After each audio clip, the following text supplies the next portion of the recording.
Hey guys, and welcome to the Alabama Saltwater Fishing Report presented by Angelo Depaola, the Coastal Connection with eXp Realty. The first podcast to bring you the local inshore, offshore, and onshore fishing report, whether it's good, bad, or ugly. I am your host, Butch Theory, here again this week, and before we jump into the reports, we've got a really cool opportunity for you. We have partnered with AFTCO, and they are offering all of our listeners 10% off AFTCO products. All you have to do to get your 10% off is text the word fishing to 314-665-1767. Again, just text the word fishing to 314-665-1767. Subscribe to our email list, and we'll send you the promo code via email. All right, folks, before we head down and get our first report of the day, we're going to head over to Northwest Florida Fishing Report. We're going to talk to one of our first sponsors ever of the Alabama Saltwater Fishing Report and Great Days Outdoors. Jay Williamson from KillerDock's joining us today. What'd you say, Jay? Hey, guys. Thanks for having me on. How we doing, Joe? Man, I'm just sitting down here on beautiful 30A looking at these beaches, wishing I was fishing. It is gorgeous out there, man. That Gulf of Mexico is a pond, and I'm looking forward to seeing what's going on in the fishing world because you don't have to worry about if it's going to be pretty out there. That's for sure. So I'd love to hear what's going on in the fishing world. But first, of course, like you mentioned, Jay, tell us what's new, man. You know, we've got the boat shows are pretty much wrapped up. Most folks are kind of got what they're going to have, so to speak, in the world of boating. But you guys have been doing the boat show circuit. And so tell us what's new with KillerDock. Yeah. So the boat shows have wrapped up. You know, we really pushed hard this boat show season in Florida, South Florida. Y'all went to what? Miami, Fort Lauderdale? Yeah. Fort Lauderdale, Miami, and West Palm Beach. You know, and those are big for us. Those are big shows. You know, it's exciting. A lot of people. Yeah, a lot of eyes. So that was good, but it's good to be home and be done with those for a little while. For sure. It's a lot of work. Which one's your favorite? You know, they're all about the same. I'd have to say that West Palm is my favorite. Nice. You know, that was a good one. Yeah. They're all fun, you know, and unique, different folks down there. But West Palm's fun. West Palm's fun. Yeah. Well, I know you guys talk to hundreds and hundreds of people a day down there on those shows, and you're showing them your product and you're getting feedback on everything. What are some things that you guys are hearing about the tables, and what are some things you guys have changed? Yeah. So Fort Lauderdale, you know, that was our first one in Florida. It was kind of at the end of 21. And as we were down there, we're talking to those guys, a lot of those people were asking about a smaller table. You know, we used to have what we called an upscale 5, and it was almost 5 feet. And a lot of those folks down there were really asking, man, if you had a smaller unit, I'd really like that. You know, a lot of those folks down there have nice places, and it may be waterfront, but small docks. Yeah, you know, not huge. But they loved our tables. They just couldn't fit them on their docks. So we quickly came back, kind of redesigned. We're able to shrink it a little bit, you know, and kind of came out with some other sizes, but the 3.5 is the new size that we came out with. It's been a hit. I really like it. It's a great size for a single user. When you come back, you know, it really gives you plenty of space for one guy. You know, now if you're going out and catching swordfish and other. Need something a little more robust, maybe. That's right. But your average guy that's fishing, you know, for recreational weekends, that'll be plenty. I would think. That's right. They may not want to admit it, but the 3.5 is fine. That's right. Know? So that was one of the big changes from that first show. One other thing that we introduced here recently at those shows, we used to have a sink model, you know, sink table, and some people liked it, but what you ended up with was less space on your table for filleting the fish. Fillet surface area. You end up kind of giving some of that up and kind of sacrificing some of that area for your sink. So we redesigned the starboard area, the cutting surface, and came up with a flush mount lid for the sink. And so what that did was it gave people the sink that they wanted, and then they could also have the lid that covered it up and got your surface area back. That's right. Got your surface area back. So that's been a huge hit. A lot of people at the shows like that. You know, we're seeing where a ton of our orders are coming through with that sink, you know, so that's been a big improvement, you know, another feature that's been really neat. So best of both worlds. Yeah. Jay, you know, that's one of the cool things about, you know, watching y'all's company evolve. I mean, you really are listening to people's feedback and changing your product lineup to accommodate what they want. And you guys are making, like you mentioned, all those different sizes, but y'all do custom jobs as well, right? We do. We've got really anywhere from 3.5 to 8-foot tables on the links. We can really nail down any of those now that we've kind of reached out and done a couple things with our machines to accommodate the different sizes. Now we can get anything in between 3.5 to 8 feet pretty easily, on request. So it's very been great, cool, man. And the things just hold up so well too. I know y'all have had a bunch of cool stories from folks that, God forbid, I don't even want to say the word, those things that come up don't during the summertime. Y'all have had some interesting stories of guys actually, the KillerDock faring better than the dock. I'll put it that way. That's right. Yes, we have. We've had a great success with, the strength of these things. If they're obviously, if the dock's gone and what it's mounted on, well, can't really do anything about that. But the way it attaches to the stringers and different things, a lot of people can lose a lot of the dock, and then we've noticed that thing's still there. So, and they're easy to take off, right? They know they're coming, and you have a little bit of preparation. You can snatch it down or tie it to a power pole. That's right. Yeah, chain it to the piling. And a lot of people will talk about doing that. And obviously we can't keep up with all the customers, on a daily basis and everybody after the storm. But we do get pictures of people that aren't taking anything down, the canopy off or anything. And, we see it afterwards and it's still there. So it's a good idea, but a lot of people don't take it down, Jay, you were talking about the innovation y'all done with the sinks in those tables and, coming from customer feedback and really trying to give them that fish cleaning space back. But I mean, really, man, the thing that's always been awesome to me and has stood out to me about y'all's design versus anything else is the fact that if you set up the table right, that water should drain away from you, right? I mean, you've got different options, whether it's draining through the legs or through slots. I mean, have you noticed that there's a more popular version, between, say, draining through the legs and not? What are people really telling you they like? Well, when we're at the shows, we'll have people that walk up and they're looking at the tables, and we have different models. The slotted tables are the ones that drain through the legs. And we started off doing the one that drained through the legs and had people asking about slots. And we went, you know what? If you want slots, we'll do it. But we love the drainage through the legs. So, people come up and they ask about it and they're like, well, I definitely need the one with slots. And I go, okay, well, great. You can have that. But the people, and really it is popular, is the one that drains through the legs. Really, that's our main seller. Yeah. So once people are kind of hearing the success about that and that it doesn't, clog up and all that stuff, the benefits of it draining down below the dock is much better than the slotted version. Right. Yeah, you may get some water or some guts that go through that thing, maybe a little quicker off your table, but again, the benefits of that thing draining down below the dock surface and not on your feet or not back on your dock outweighs greater than the slots to me. Yeah. And that's the feedback we get from our customers. The ones that do purchase that, they go, no, this thing works great. So what about the 3.5? Does that limit your drainage options, or do you? No. So you can still do the same options on that 3.5. You can still have the ones that drain through both the legs, or we do a slotted version on that as well. Sweet. So really no limitations to going a little bit smaller. That's right. I like it. One other thing that we did for drainage for people that may be trying to mount their table somewhere different than on the edge, or maybe a couple feet away or perpendicular to the water, if that's where they need to put it, we've added a strainer version for the drainage. So it actually has 2 strainers, and you can either, depending on where it is, you can use aluminum pipe for the drainage and we can supply that.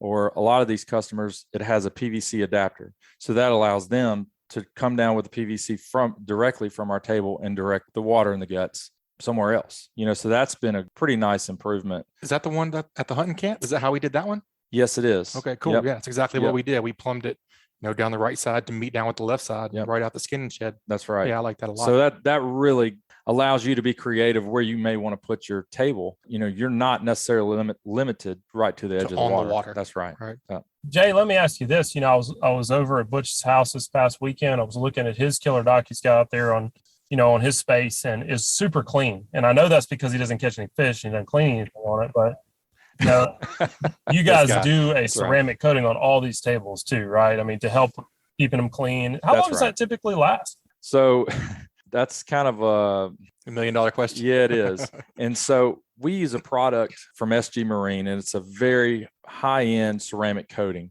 So, they're putting it on really expensive trailers, pontoon boats, the high-end deal there. And so they're giving it several years on that that has friction with salt water, that's running through the salt water. And so, the people that came and trained us how to use it and all that stuff, I mean, it's a lifetime, if you treat it right. I was about to say, now, you can't just like use your household bleach and that's stuff right. like that, right? You don't want to put bleach on that, and that's going to really determine. It's going to cut your life in half. That's right. So it's hard for us to say, hey, this is going to last 10 years. You might have somebody come along and start putting soft scrub with bleach in it or something else. Right. And so, but we've had great feedback from customers, and then also seeing tables that have been out there now for 3 going on 4 years that are holding up to the elements. And I think it'd be 2 lifetimes with butches, That's right. With my use. Yes, that's right. That's my plan. That's my plan the whole time. That's right.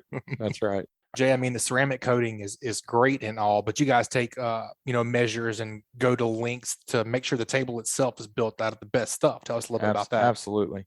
So, the ceramic coating is good, and that really does give our customers the best way to clean their table. I mean, they're spraying it off. The stuff just doesn't stick. It just goes right off the table, and that's great. And it's going to keep it shine for a long time. But underneath that, we do use a marine grade aluminum, so we're using aluminum that is going to hold up to the salt and water environments much better than other types. So that, the ceramic coating is just a little cherry on top, extra, I guess. Right. Yep. Oh, well, Jay, man, that's really cool. I love to see you guys innovating and just see what's next in store. I know it's cool to get the feedback from people and learn and see your own product lineup change. And like I say, we just want to thank you for being a sponsor of the show. Without guys like you and companies like yours, this fishing report wouldn't be possible. It wouldn't be something that we could offer for free to everybody and stay up to date. And so while we're all out there, you love to fish, we all love to fish, and pretty cool that you guys have gotten behind it and stayed behind it really from the beginning. And we appreciate you guys. Yep. Well, thank you. And it's been awesome being on the show, and we love being a part of it. It's been great. Man, that's great, Jay. Like Joe was saying, we really appreciate you guys being a sponsor. It's always a pleasure having y'all on the show. Folks want to get up with you guys and look at the tables, look at what you have to offer, go to your website and build a custom one. Where would you point them to? Yeah, so KillerDock.com is the best place to do that. We have a great website. You can see all the items there and all the different configurations you can come up with, and different colors for your canopies or whatever you may need. And you can get in touch with us there, and we'd love to walk you through that and help you get one ordered. Awesome, man. All right, folks, we have a great Alabama saltwater fishing report lined up for y'all this week. But first, let's hear who's making the show possible. This week's Alabama Saltwater Fishing Report is brought to you by Sportsman's Marine. Sportsman's Marine has an extensive tackle selection of anything that local anglers need for saltwater and freshwater fishing, as well as boating accessories. They have the largest selection of the slick lure in Mobile and Baldwin County. They have AFTCO, Pelagic, and Saltwater Fanatics apparel along with other local brands. Go check out their Edgewater, Wellcraft, and Vexus lines of boats. They offer engine services with 5-star Yamaha and Mercury mechanics. Also, if you're looking for a street-legal electric golf cart, go check out their Atric golf carts. Sportsman's Marine on Highway 98, and they also have a downtown location next to Mr. Jean's Beans in Fairhope, Alabama. And also brought to you by Boaters List. Boaters List is your new reliable and fast resource designed to link everyone to everything on the water. If you own or run a boat, you know how difficult it can be to find the right company for the task at hand. Boaters List makes it easy to find the service that you are looking for. Locate anything from fuel docks to service repairs or rentals of large yachts, even down to paddle boards and all things in between. BoatersList.com will always strive to make it better on the water. And also, Bucks Island. They have new pontoon boats, bass boats, bow riders, and aluminum boats for sale. They provide boat service on all kinds of boats, even if they weren't purchased from Bucks. Visit them at 4500 Highway 77 in Southside, Alabama, or give them a call at 256-442-2588.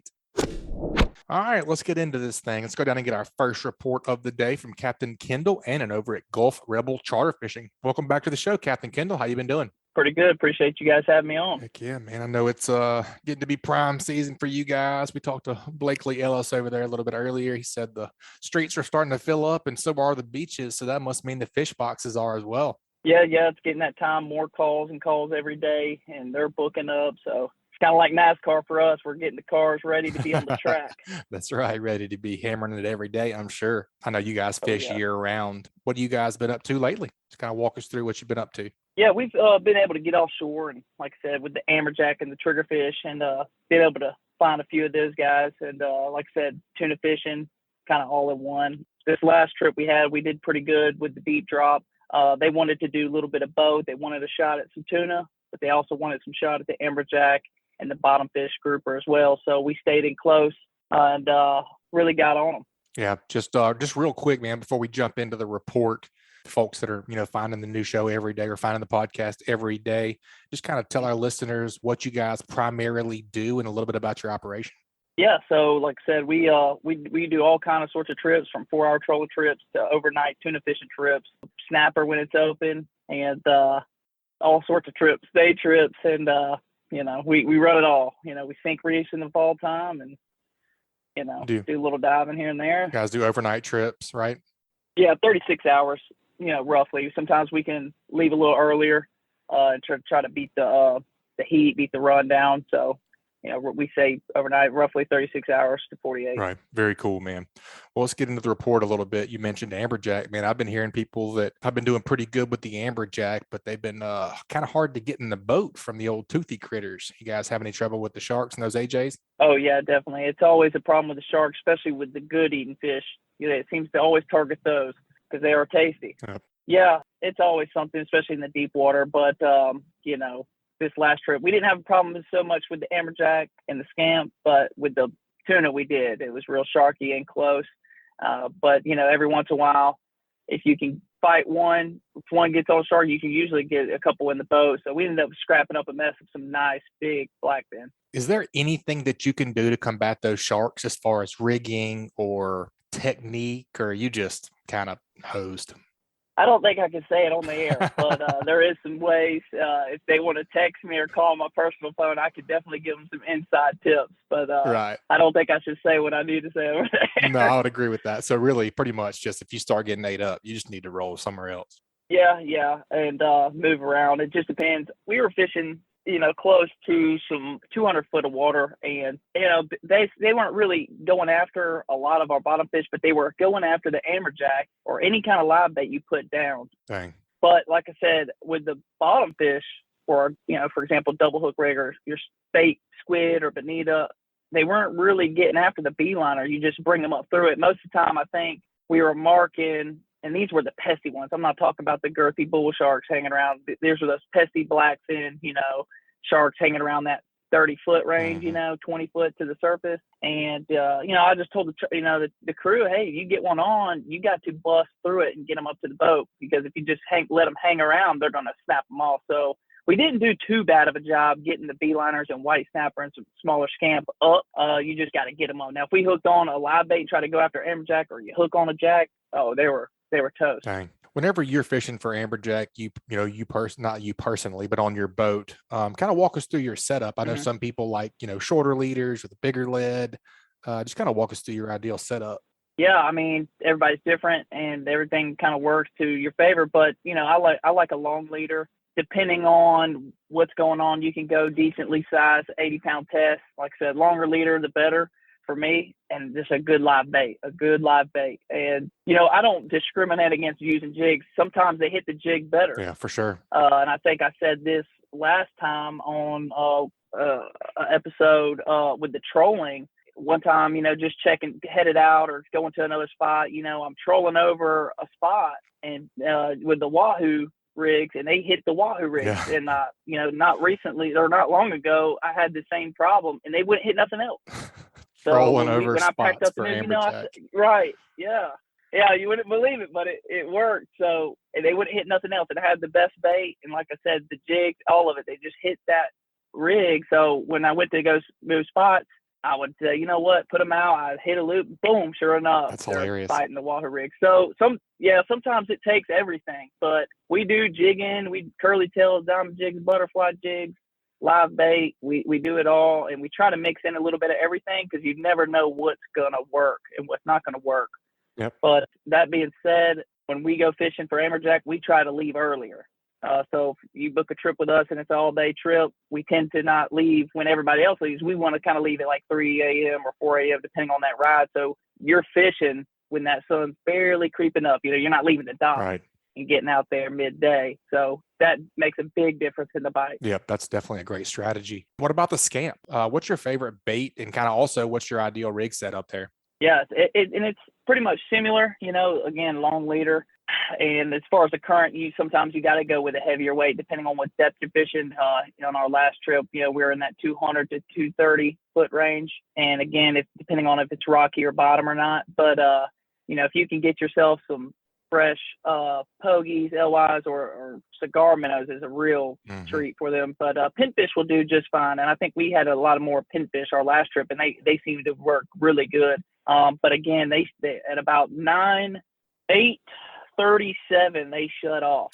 8:37. That's pretty specific there, Captain Kendall. Yep, it shut off, and so it was time to move on.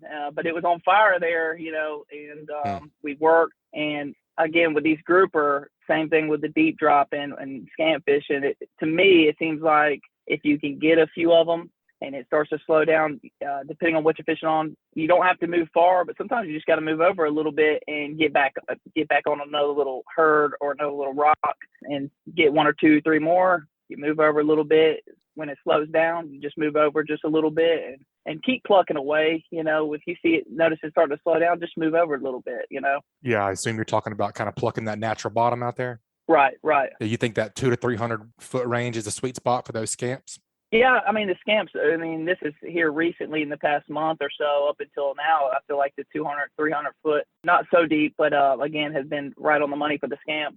And the bait, again, starting with that timing, early morning, late evening, it seems like to be the best bite. And it's like I said, when it shut down, we moved on to the deep drop. And for the deep drop, we like to fish in some 600 foot range. And again, it's about the same setup, except with our base, we use the 5 hook rigs and all the lights, and I can go into detail if need be.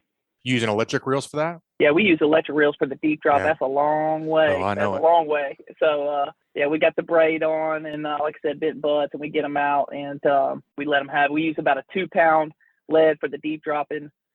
Most of the leaders have glow in the dark sleeves on them, but I like to put, one at the top, one at the bottom if I can. And with the bait set up with the deep drop, I like to mix it up. Whole squid, cut half squid, and a little bit of live bait. I don't like to load it up with too much live bait, but I like to put up a little live bait on the bottom or top to kind of give it some flavor. And like I said, this last trip, we did great.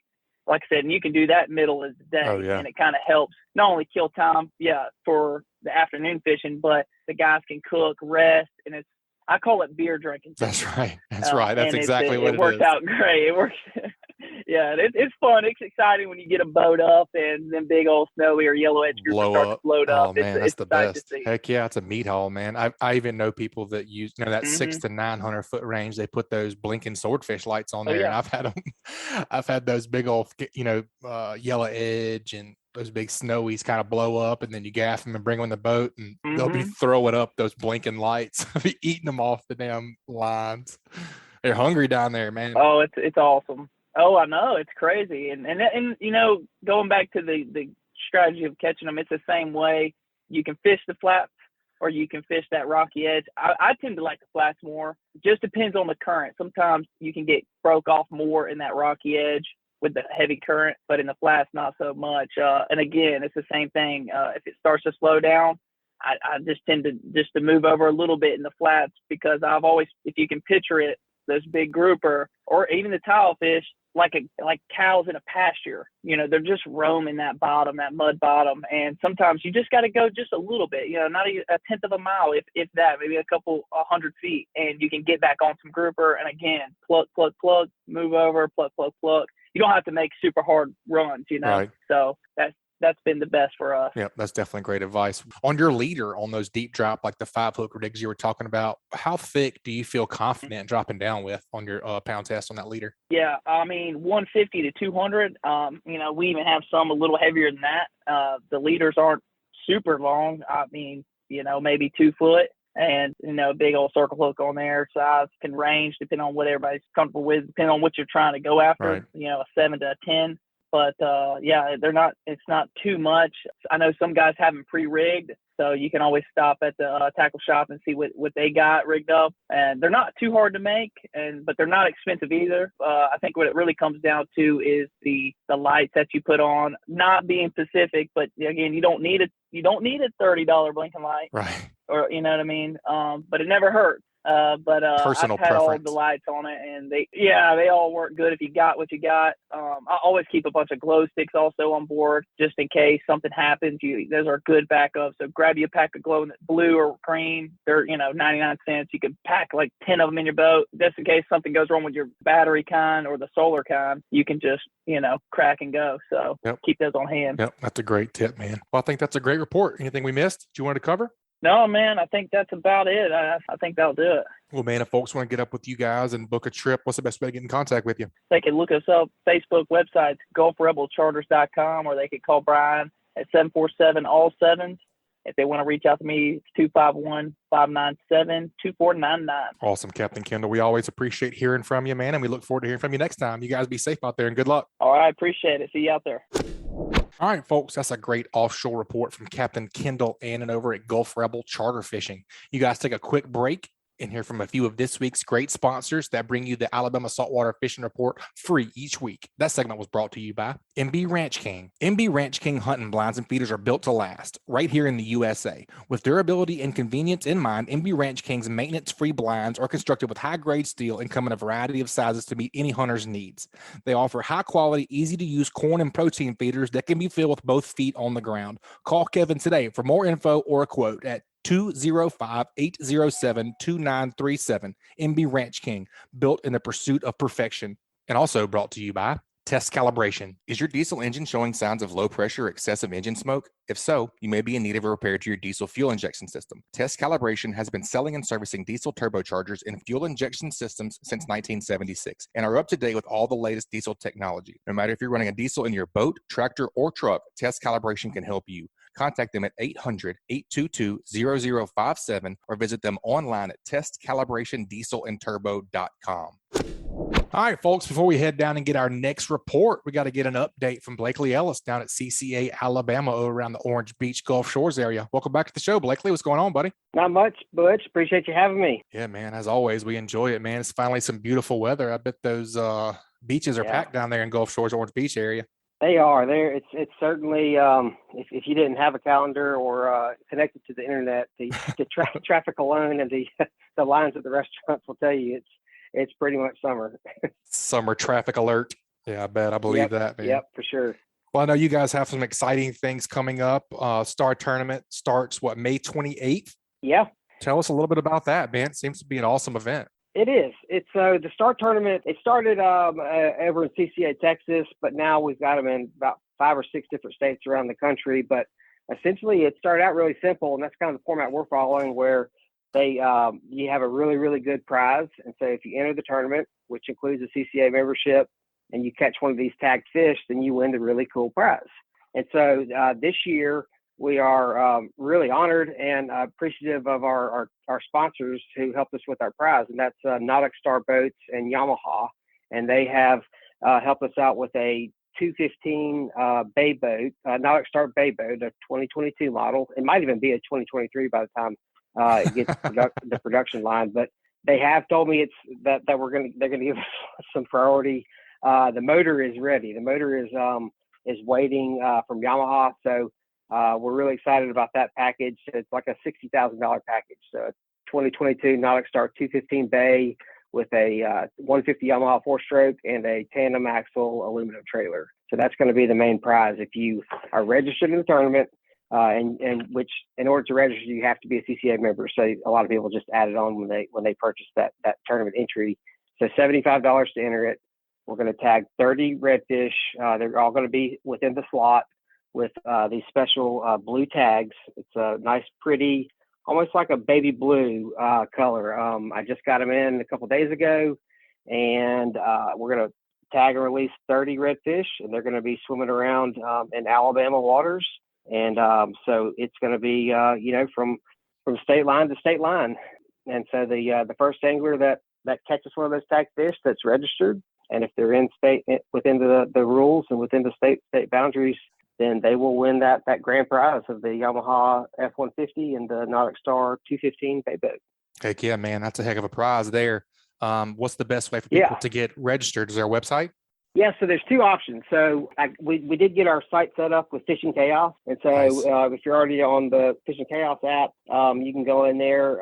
The only difference is with the Fishing Chaos sign up, the membership's automatically built into that. So if you think you already have a membership, then you may want to go to our national website, which is joincca.org, and hit the Star Tournament tab. But if you know your membership is expired, or if you know you don't have one, then feel free to use that Fishing Chaos app. And like I said, it's $75 to sign up. And it kicks off Saturday morning at 5 a.m., Memorial Day weekend. And it runs until Monday afternoon of Labor Day. So you've got about 100 days of fishing. And here's the kicker. So a lot of people keep saying, well, you probably don't want people to win the boat, right? And I'm like, no, it doesn't matter to me either way, because if nobody catches one during the tournament that's registered, then everybody that was entered into the tournament it'll convert to a raffle, and we'll give the boat away. So Nice. It's a great opportunity, and we're really, really looking forward to it. And so it's going to be a lot of fun. So you have 30 chances to catch one of those blue tags. Yeah, there'll be 30 of them. I can promise you, there'll be at least 30 of them swimming around. Cool. I was just making sure there wasn't just one, because that would definitely decrease my chances of winning this thing. No, look, there's a reason why we haven't started this in years past.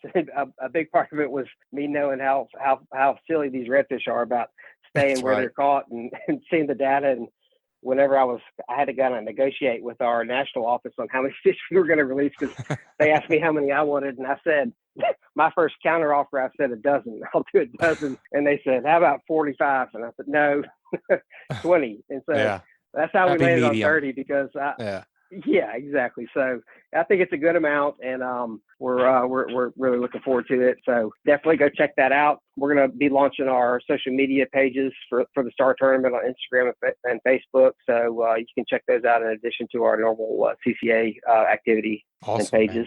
Definitely look forward to fishing that, and definitely look forward to fishing that and competing in that. And that'll be a very, very, very fun tournament. Yeah. Right. Yep. We got something else coming up for you guys. There's going to be another online auction. Tell us a little bit about that, the dates, and how to get involved. Yeah, you bet. So we're going to do our this is our first big online auction. I was holding back some stuff because we had some in-person events this spring, and now that we're kind of on cruise control until the fall for some of our in-person events, that means I know exactly what I'm working with as far as inventory. So and we just got back from Birmingham, had a huge event up there. About 1,400 people showed up to our event at the zoo. Huge turnout. So big thanks if any of y'all listening came out and supported us. But we had like 160 items in the silent auction, and we just ran out of space. And I was pulling stuff and handing it to somebody and saying, go put this in the trailer. Go put this in the trailer. We don't have room. We don't have room. So I would be in good shape without that. But in addition to that, we've got some of the stuff that didn't make it into that auction. And so we're going to have tons of great stuff. We just got a big shipment of stuff in from Sims. So like size specific, they've got some really cool flip flops and stuff like that will have as items. Tons of TFO, inshore, offshore, fly rods and reels, spinning rods, lots of Daiwa spinning reels. I've been really happy with those. I know we got you one of those eliminators out of one of those auctions, and thanks, super sweet. I paired that with a TFO, man. It's sharp. It's a sharp setup. Yeah, so we're really excited about those and that partnership we've got with them. So we've got, there's going to be just so much stuff that if you're in the market for some tackle, some rods, reels, some gear, coolers, even some fun stuff. We've got boat paddleboard company. Y'all know, most of y'all are probably familiar with their inflatable like chairs and couches that they did a couple years ago. And BOTE boat. Yep, that's right. Based out of over there in Destin. Yep. So they've pulled back on those, but they've relaunched some different versions of it, and I can't tell you how cool this stuff is. I didn't have time to enter it into the silent auction in Birmingham. All I had time to do was just have somebody like inflate it up and set it up against the wall, and it was probably one of the biggest distractions of the whole night were people walking up to me asking me how they could buy it or how much it was. And so they're really cool. It's one of them's like the I don't want to say grandma float, but the styrofoam floats where it's got 2 cup holders on each side and like a mesh just where you the kind of lounger. like sit down in it.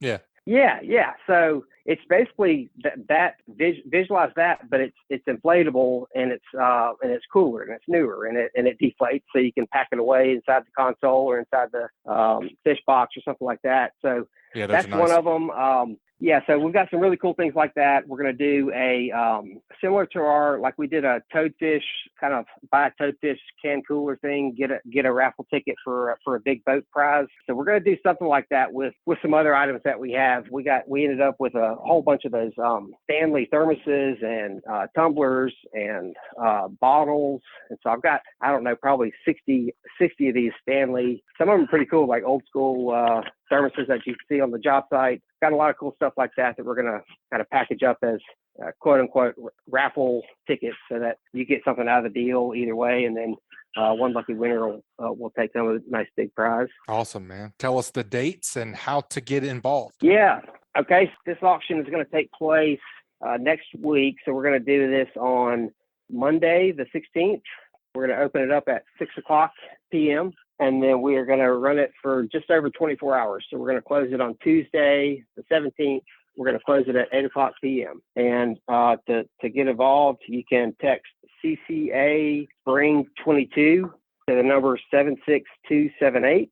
And once again, it's CCA Spring 22 to the number 76278. And then we'll also have that link up on our webpage, and I'll get something over to you, Butch, so you can post it up on y'all's page. And yeah, so everybody can kind of make a run at it. Do some Father's Day shopping early. Go ahead and get that out of the way. Get your summer fishing gear. Make a new record. That's right. That's right. It's definitely time. I know I need some bottom dropping set up, so I'll be able to get on there and see what I can get, man. I appreciate you being on, and make sure you give me stuff, and I'll share it on our Facebook pages as well. All right. Sounds good, bud. All right, Blakely. Always good to hear from you, man. We'll look forward to talking with you next time. Yeah, man. Sounds good. Thank you.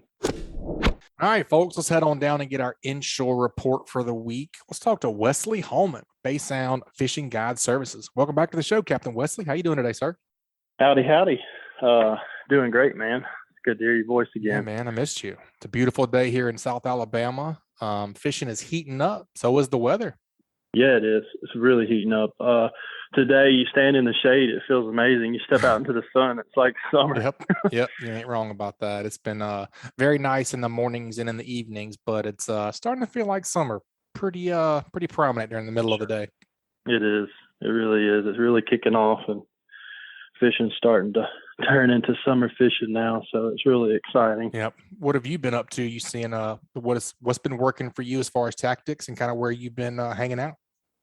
Well, this past week, I haven't really gone any further north than like the Mississippi Sound. I've been fishing the lower bay, all in the Sound, the north end of the Sound, the north end of the island, pretty much anywhere you can go where there's clear water. That's kind of been the ticket for me. It's clear water. So if I found some clear water, I fished it, because usually there was life there and fish there. And if the water, and this is like shallow water, you're talking about 4 foot or less. If you can't see more than a foot, it's tough fishing. So as long as you could have at least a foot of visibility, you could see a foot down or so, you have a lot more success, it seemed like. So I would leave dirty water alone and just kind of concentrate on the clear stuff, really, and that really had a lot of success. So. You've been throwing artificial still, or have you transferred over to the dark side of live bait? Well, we've been carrying some live shrimp. That's the only thing live I've been carrying. And honestly, the live shrimp really didn't do a whole lot of damage. Most of our stuff came with the slick lure, the full-size slick with the croaker color and the B-cat.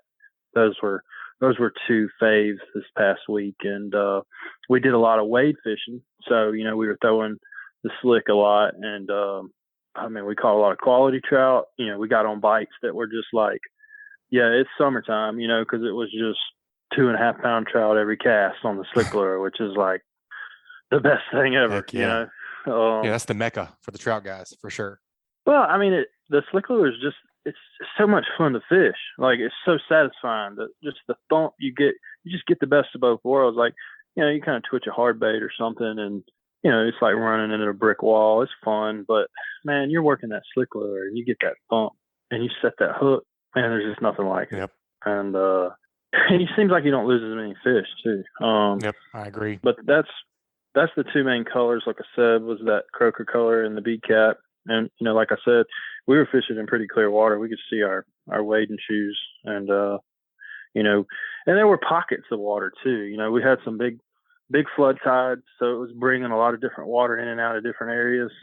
And so you would find these little pockets in areas where we kind of avoid them. And it was weird. Like you wouldn't get any bites in the dirty water. And then 100 yards down, it's freaking clear and you just light them up. That is strange. Wesley, talking about wade fishing, let's dive into that a little bit more. Whenever you're looking for your ideal wade fishing setup, what are you looking for? Are you looking for life? I know you said clear water for sure, but let's elaborate on that a little bit. What's your ideal setup? Well, the first thing I always look for is how much area I can cover. And when I'm coming into it, where do I get out of the boat? I always want to compensate to give yourself as much area to fish. And if I can, in other words, if you're going to wade fish an area, you don't want to pull right in and throw an anchor out and get out and start fishing around the boat. Right. I try to give myself a buffer zone of like 200 yards. And, sometimes it's a little bit further walk, but it's not a big deal. If you want to be more successful, the hole slap on the boat is really what's driving most of your fish weight. And it's easier to cover more ground wading. So, I'll tell all my customers that do wade with me, like, look, if you want quality trout, in my opinion, you want a better experience, hop out of the boat with me. Yep. You're going to have a lot of fun. And once they do it the first time, they're just like, wow, we want to do that again. Hooked. Yeah, it's so much different being in the water with fish, and you seem like you're more successful. But yeah, covering slicks too. Just looking out for trout slicks. That's one of my big things, because you can kind of get close in there and fish it. As soon as you see them pop up, or if you see an old one, try to get upwind of it and work the area real well. Because if you just throw your bait into the middle of a slick and expect to bite, right, which I do that all the time. Of course we do. I'm like, what the heck? Because those slicks will stay good for, up to, I don't know exactly, but I've seen them stay good for, 100 yards, and you're like, man, there's no fish down there, and they might be 200 yards the other way. Yeah, those fish are way downwind of it. Right. So, what actually created that slick? A lot of things create those slicks. Catfish, porpoise, everything can create them. I always try to look for a perfectly round slick. Usually, that's going to be a more oil based, like when these trout start getting feeding, and not only off the bait, but everything adds to the slick. Most predominantly when the trout are kind of regurgitate. Mm-hmm. Well, sometimes what they're eating when they're swimming around, it'll come up real prominent on the top of the water. And some people say it smells like watermelon, which I totally agree with. And when you smell that watermelon, there's some trout nearby. Yep, for sure, man. So I'm automatically got my head on a swivel. That's great news, Wesley. It kind of sounds like if you find a little bit of life and you find some clear water, you can have some success in that shallower, being 4 feet and below, if I'm hearing you correctly. Yeah, of course. And the deeper water too is successful. And the thing about the deeper water, ranging like 10 foot or deeper, you can have some clear water down below. So in the shallower water, if it's muddy, usually it's going to be muddy in the whole water column. But right, deeper you get, obviously you got room for clear water. And we did have a lot of success on the lower bay in the deeper water with the live bait. We caught pretty much everything under the sun. Heck, we even went just off the beach and I say just off the beach, a couple miles on a rip line of some grass, that sargassum that's been so thick, and caught some chicken dolphins. Very nice. Yeah, but that's not inshore. That's offshore. Right. That's right. That's right. It's a different report in itself. So, that's right. So as far as deep water goes, you just been slip corking kind of those structures in that 10 to 20 foot range. Oh yeah, slip corking for sure. It's just a easy way to locate fish for sure, and you got your shrimp doing all your work down there. And once you can find them, you can throw you a grub down there. If you find some trout feeding, you can throw them anything, in my opinion. Right. So the shrimp's so slip cork's a good way to start. And, you don't have to go too heavy on the weight. I like to just throw a little split shot. I know Patrick Armison's a huge fan of just a little split shot, sometimes even on a free line. Yep. And, just kind of always keep that in mind too. A lighter weight can kind of help that presentation of the shrimp a lot. Yeah, that definitely makes sense, man. Right. What else did we miss? That's pretty much about it. Just looking for life all along the beach. That's always the first place to start. If you see some life, there's some fish working around that area. It might just take some time. Don't get frustrated. That's what I say. Sometimes I'll get frustrated. There's so much life here. Why aren't we catching any fish? Right. Just keep on working. Keep on watching the area, and you'll find something eventually. Patience. Have you hit? Patience. Have you hit? It's all about patience. That's a fact. Have you hit the beaches, like the south side of the island, or anything over there? Oh yeah, the beaches have been producing very quality fish, like even fish with eggs that we're seeing in them. Very healthy fish. So that tells you right there, they're feeding big time. Just catching those old footballs, how they call them. Oh yeah, I love those beach fish, man. They're a whole different breed, it seems like. Oh yeah, they're fierce, man. Yep. It's like they're fierce, like they're from a whole different world because they're on the beach and they're always fighting for their life. Yep, Seems like. I agree. They are tanks. Same thing over there. You looking for life and slicks and throwing the slick lure? Oh yeah, man. Slick. Pat had some. I've been using some of these slick juniors that are still a prototype right now, and man, they're awesome. Man, I couldn't ask for a better bait. Sometimes that slick might be too big of a presentation, and you drop down to that slick junior, it's significantly smaller. Seems like we have a lot more success with it. Yep.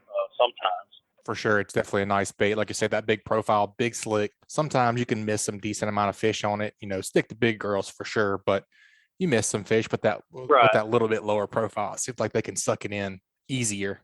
Oh yeah, for sure. That's exactly right. And the grubs too. Always keep a grub in your pocket, especially even on the beach. Anywhere. You don't have to just grub fish. Right, in 40 foot. Water. Right. Like, I'll put me an 1/8 ounce or sometimes 1/4 ounce, depending on how hard the wind's blowing. If I need a cast bar, if you're wading or you're in 4 foot or less of water, you can work a grub, no problem. And I'll sometimes be even more successful with that. It's always good to have on you. You can throw that on there, especially in this clear beach water, man. You can really experiment with colors. That's a lot of fun. And also too, touching on the colors of your baits. Some people are firm believers and some people aren't. My opinion is, in clear water, you can play with the baits and they can see them from far away. In my opinion, and in the dirtier water, you might want to slow that bait down. That could be the difference. Not so much the color of the bait, but your presentation. So slow it down in that dirtier water, might have a little more success. Yeah. And then in the clearer water, it seems like they like a little faster cadence, the more aggressive cadence. Yeah, because they're not having trouble finding that bait. That's right. That definitely makes sense, Captain Wesley. We appreciate the report, man. If folks want to get up with you and book a trip, what's the best way to get in contact with you? Just give me a call or shoot me a text, 251-222-0029. Appreciate it. Bay Sound Fishing Guide Service. Awesome, man. We appreciate the report as always. We look forward to hearing from you next time. And be safe out there, man. Keep whacking them. Yeah, man. Always a pleasure, Butch. That was a great inshore report from Captain Wesley Hallman. You guys take a quick break and check out a few more of this week's great sponsors. That segment was brought to you by Bahio Sunglasses. Want to catch more fish? Experience the clearest lenses on the planet with Bahio Sunglasses. Because you'll see more, you'll catch more. It's as simple as that. Try on a pair at your local retailer or check out BahioSunglasses.com to witness the magic for yourself. Bahio is an independent, sustainable, carbon-neutral sunglass company based in New Smyrna Beach, Florida. Experience the clearest lenses on the planet with Bahio Sunglasses. Try on a pair at your local retailer or check out BahioSunglasses.com to see for yourself. And also brought to you by Hilton's Real-Time Navigator. The days of heading out and blindly looking for good fishing areas are pretty much over. Don't waste time and money on fuel searching for fish. You need the most recent, highest resolution images to not only know where to go, but where not to go. The knowledge provided by today's technology is critical when planning an offshore fishing trip. Make the choice that professional captains all over the Gulf make and choose Hilton's Real-Time Navigator. The easy-to-use interface and excellent customer service will have you on the fish every time you go. Check them out at hiltonsoffshore.com. Folks, let's head on down and get our last report of the day, but certainly not the least. Let's talk to Captain Dusty Hayes. Welcome back to the show, Captain Dusty. How are we doing today, sir? Good, man. It's been a while. It has been a while, man. Been looking forward to hearing from you since we've been talking. I know you've been doing some fishing. Saw a couple of hammer trout you caught out of the surf on the fly. So I'm looking forward to hearing about all of it, man. Just kind of walk us through what you've been doing, what you've been seeing, and what's been working. Oh yeah, it's May and there's definitely some big trout on the beach. Me and Chris actually found a good little pocket the other morning, this past weekend. And, there's a lot of sargassum grass, but it was manageable to where, we're actually standing knee deep in the stuff, but Wow. you were able to not only throw a top water, but a suspending bait too, and not get any grass on it. It's just kind of like that last, 10 feet of the beach. Once it was all pushed up on shore, that last 10 feet of the beach was just thick in it. I mean, you could almost throw a, frog through there and, hope for a largemouth bite. That's exactly thick, what I was picturing was like popping a frog through lily pads whenever you were saying that. Yeah, I was joking with Chris. I was like, I'm going to come out here one afternoon with a frog and see if I can get a trout or a redfish or something to see blow up through the sargassum, But yeah, there's definitely some trout out there. And there's bluefish and, of course, the ladyfish. Got the ladyfish knocked out for the year. Once you catch 5 or 6 of those, you're good for sure. the year. But it definitely keeps things interesting in the lows. But good quality trout. We caught Chris actually caught more than I did, but we both had, a bunch of 20 plus inch fish. That one I had was, over 28 inches. So that was awesome. And that was actually everything. We were throwing twitch baits. We did catch a few on top water, but some dolphins come through. And once those dolphins came through, they kind of got a little freaked out. So we started throwing suspending baits, doing long pauses. He was throwing the unfair rip and splash, and I was just throwing a old classic Miradine MR17, actually in one of the CA Richardson flats class colors, flat snack. Nice. But long pauses on those, and something that that's something I've learned from Chris over the years, and not always the case. Sometimes those trout do like it fast, and I'm bad about working a twitch bait too fast, but it seems like when you work it a little faster, you'll pick up more ladyfish and bluefish, and then those trout bites come on those 5, 6, 7 second pauses. And that big trout I'd caught was actually I was on 6 when I was counting, and I was about to twitch it, and I felt wow.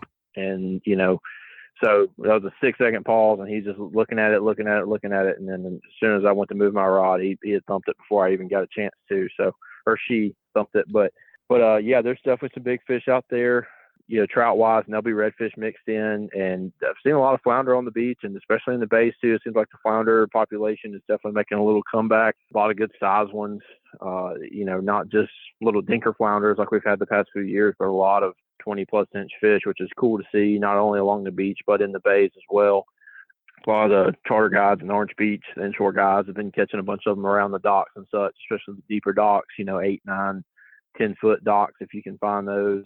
And that's always a mainstay once you start getting into May. It starts getting these warmer days, more boat traffic. Anytime you have deeper docks adjacent to, grass flats and such, those fish will kind of hang out there in the daytime. They have structure. They have an ambush point. There'll always be bait on those, but they'll be deep and cool.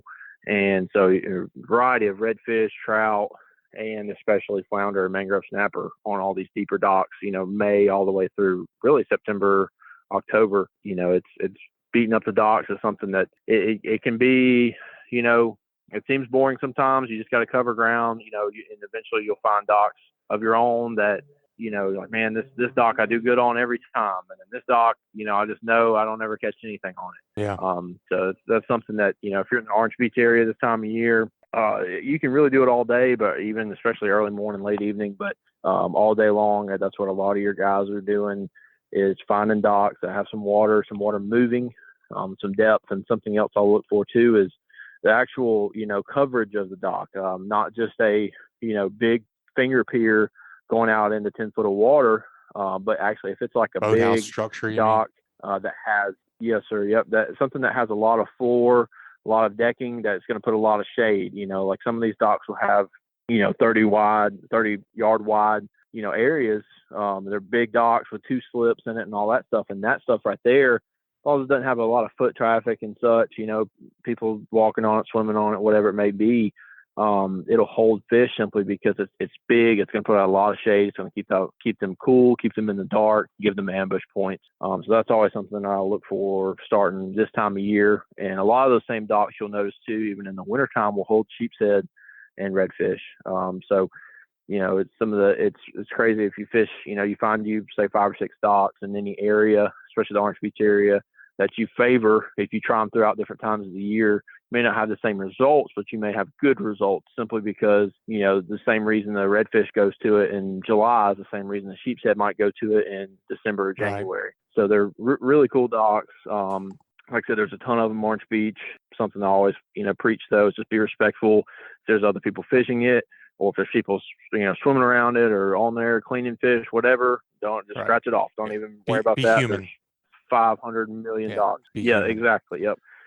There's 100 other docks every way or look. So just keep moving around, and you'll find some fish for sure. But it's starting to get that time. Another thing too, I love doing this time of year in the Orange Beach area, looking for Spanish mackerel and such, all your grass flats in Bayou St. John's, not only hold trout, but big schools of Spanish mackerel and bluefish, which is just a lot of fun if you can find them chasing bait early in the morning, late in the evening. Sure. And also up around all your inshore reefs at Bayou St. John, Soldiers Creek, and I think it's Rock Point or Ross Point reefs right there. Like that one's right adjacent to Pirates Cove.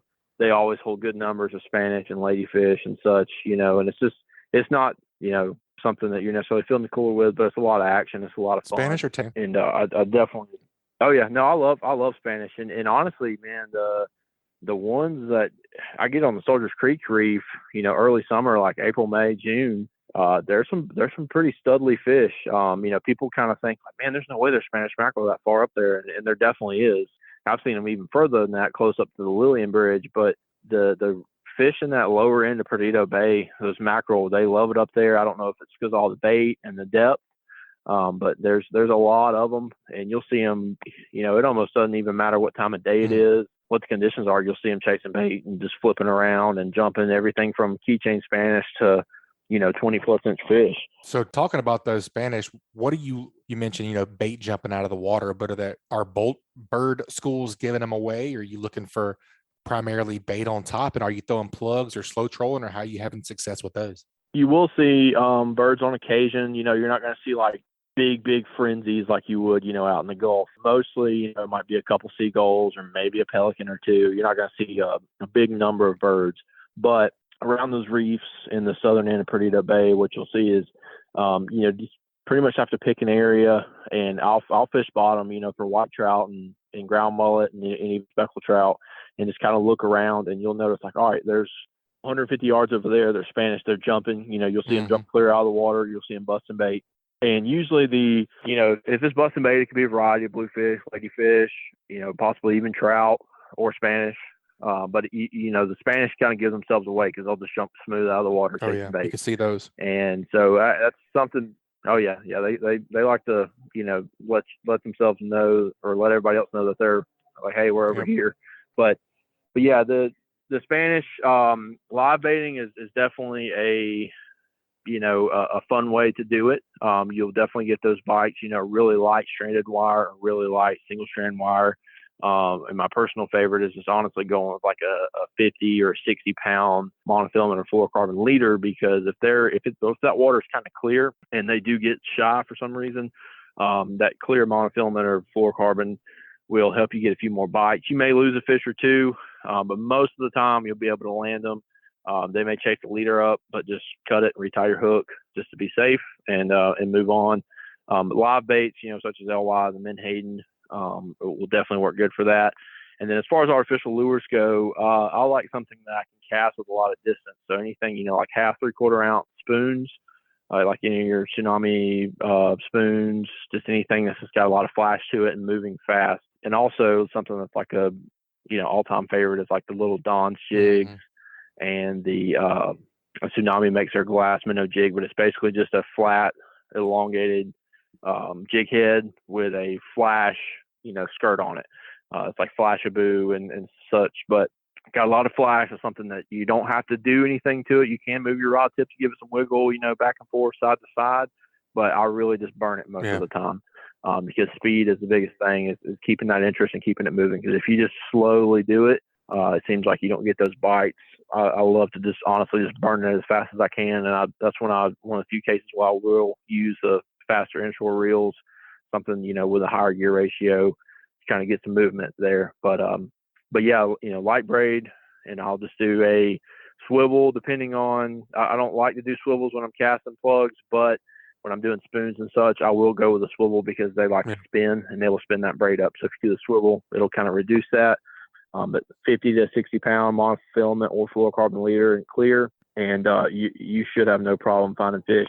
And you'll get those fish to eat top waters and twitch baits and jerk baits. And there's nothing wrong with any of those baits. Anything that looks like a minnow, especially something that has flash. Biggest thing for me though is I just try to avoid having treble hooks, especially just on Spanish. If I don't mind, if I know I'm gonna keep them and eat them and clean them, then it doesn't really bother me. But if I'm just kind of catching them to catch them, I try to just use single hooks. That way I can get them out safely easily. release that fish without really doing too much damage. Right. You don't have them all hooked in the eyes and the face. Yeah, at that point you're like, all right, dead. yep, he's going in the cooler whether he wants dead. to or not. Yep. So, and there's nothing wrong with that. Spanish if are you're good, going man. out there like, hey, I'm going to catch some Spanish. Then yeah, I love eating Spanish fresh, and pop the gills, bleed them. Yep, absolutely. And that's another fun thing to do. Chase on the fly. There's so many flies that the Spanish will absolutely demolish. They just anything bait fish wise, from as simple as the good old clouser to a gummy minnow. But you can tie your own stuff with a really small bait fish pattern, still get a far cast, and also be able to have a lot of flash to it. So mackerel flies are actually something that's just super simple. It doesn't have to be very complicated. It's something with some flash. It looks like a little bait fish, and something fun if you're new or experienced with fly fishing in the area. You can definitely get onto it. And another thing, speaking of fly fishing, one of my favorites is something we do all year, but as it gets warmer, it kind of piques everybody's interest to get out of the heat and hit the dock lights. And the dock lights is something that's just, it's a blast. You'll have awesome shots at not only trout and redfish, but occasional, definitely ladyfish, but occasional flounder and mangrove snapper. And they're pretty much good from now until the fall, until it gets just below a certain point in the water temperature. But October, November even is even promising. But lots of trout in May and a lot of big trout in April and May. It's as simple as I like to keep it simple on tackle. Basically free line live shrimp. If you're going to go the live bait route, 20-pound fluorocarbon all the way. And then I'll do a size 4 to a size 6 scale hook, just depending on the size of the shrimp and the size of the fish I know that I'm catching. But occasionally I will add a split shot to that for a further cast, or if I got a little more current or a deeper dock. But I want the most finesse presentation possible. So I want to be able to throw a shrimp in there and let him do what he would do naturally, as if he didn't have a hook in his butt. Let him swim around, flip around. And it's awesome how many trout will actually, greyhound those shrimp and just chase them across the top and just hit them 3 or 4 times before they actually catch the shrimp when you free line them like that. Sick. That's just fun stuff. Sick. But that's also something, you can do with a fly rod. If you're, we do have some grass flats in the Orange Beach area, but, we're not like Venice where you can push pole, for 10 hours a day and just throw at fish after fish. Dock lights are something that you can anchor or use your trolling motor and spot lock and be stationary and have good shots at redfish and trout. And it's actually kind of a challenge because, you have to, the trout not as much, but they're a little more picky to feed. The redfish, on the other hand, they're more willing to eat most of the time, but you have to get them away from that dock because they will break you off.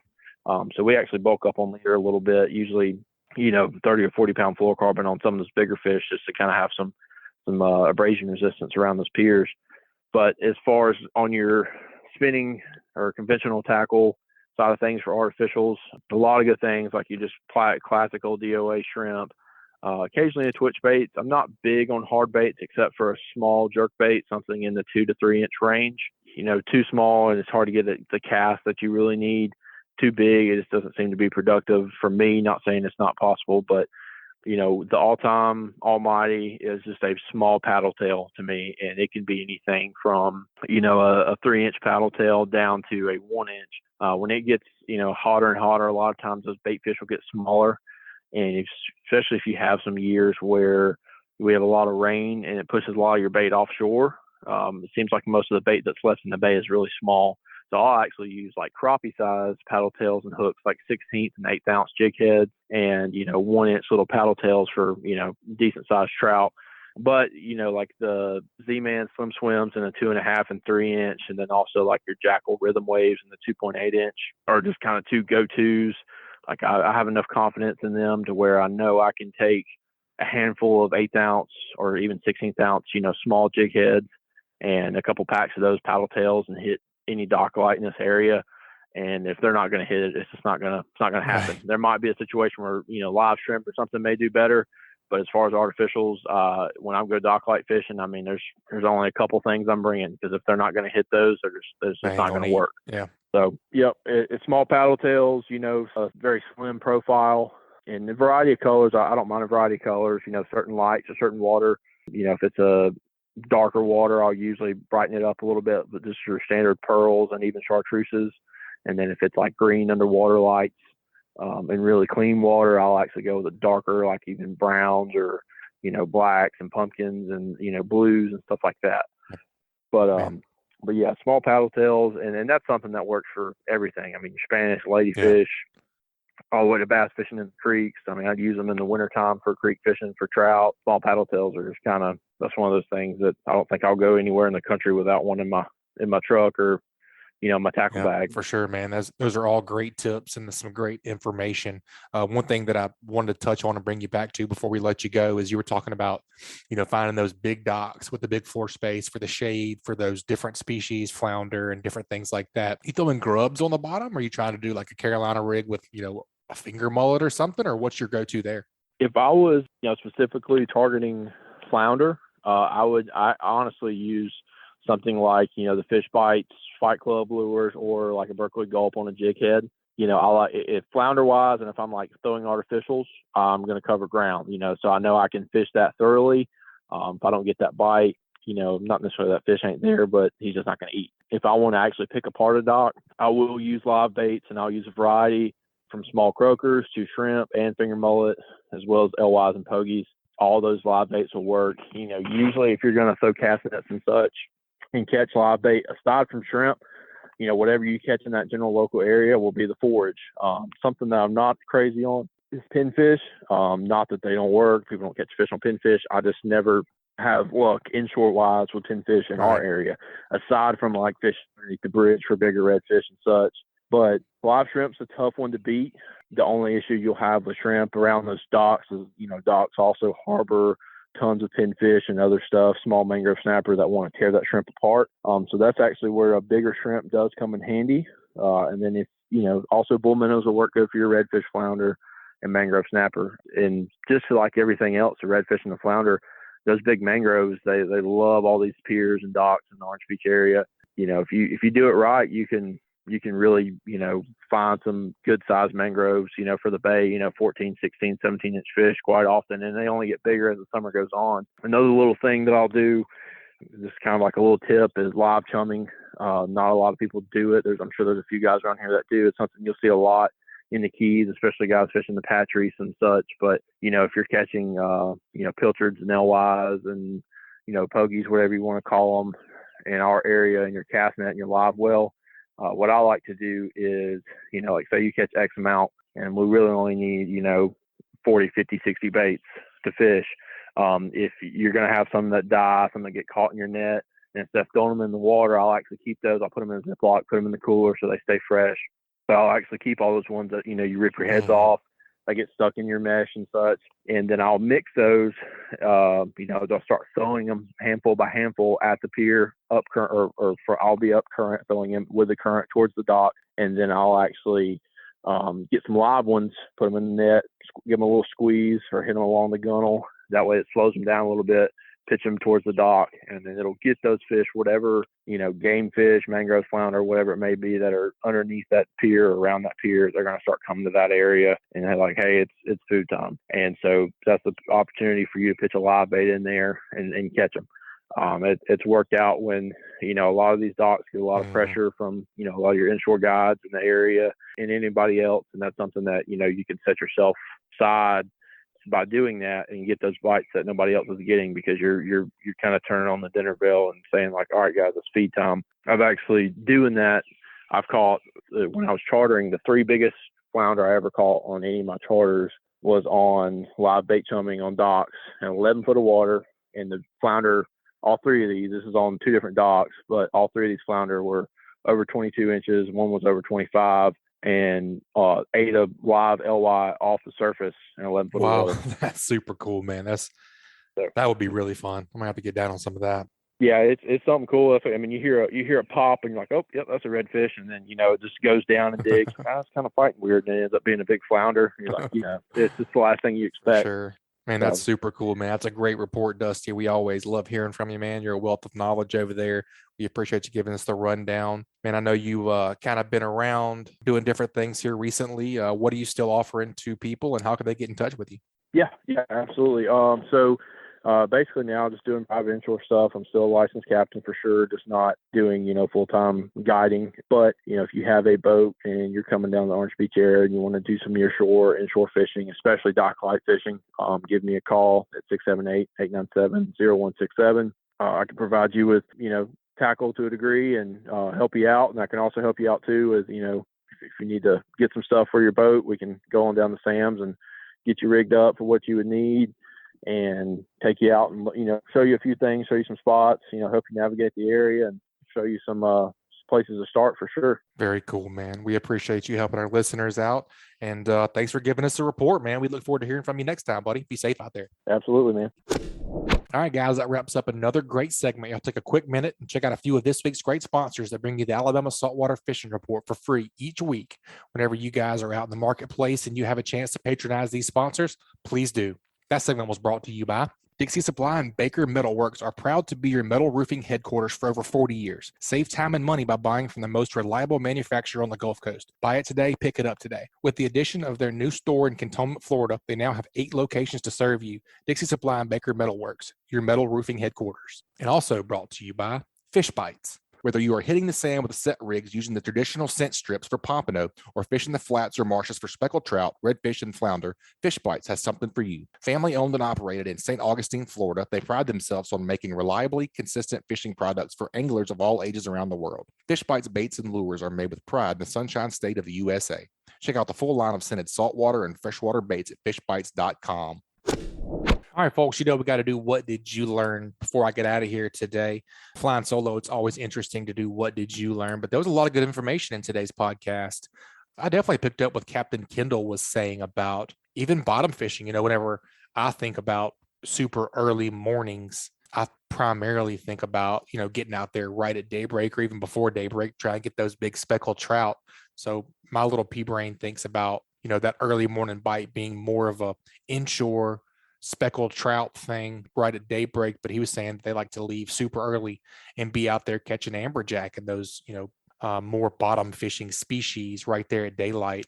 And he said it makes a difference. So you guys get out there and try that out. All right, folks, that wraps up another great segment. Let's take a quick minute and check out a few of this week's great sponsors. That segment was brought to you by Fishing Chaos. Have you been looking for the perfect excuse to get outside and spend some time fishing? PFC, the Fins Fishing Classic, is a regional fishing tournament that is raising funds for your local United Way and needs your participation.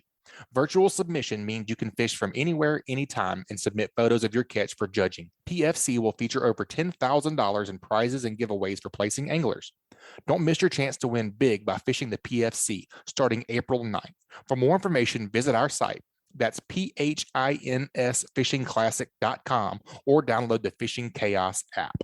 And also brought to you by National Land Realty. If you're in the market to sell your land, check out the fastest growing, most innovative land brokerage in the country. In 2019, we sold over 109,000 acres of land, totaling nearly $500 million. That's $1 billion in sales. With the largest online presence in the industry, the bottom line is, when you market your land through National Land Realty, the right buyers will know your land is for sale. Contact your Emerald Coast National Land agent. That's me, Joe Baya, at jbaya@nationalland.com, or call me at 850-296-7098. All right, folks, that wraps up another great Alabama Saltwater Fishing Report. Please subscribe, rate, and review wherever you listen to podcasts. And don't forget to text the word fishing to 314-665-1767 to get that 10% off AFCO promo code and also to be added to our email list. And we'll send you the new show each week. You guys keep whacking them and be safe out there.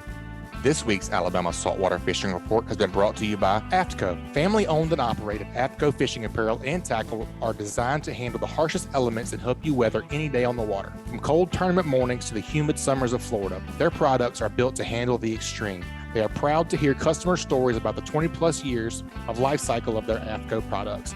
Visit aftco.com. That's AFTCO.com co.com for on-the-water performance gear. And also brought to you by Yactix. Yactix Real Fishing Kayak Rentals and Guide Service. They offer everything needed for a great day of kayak fishing.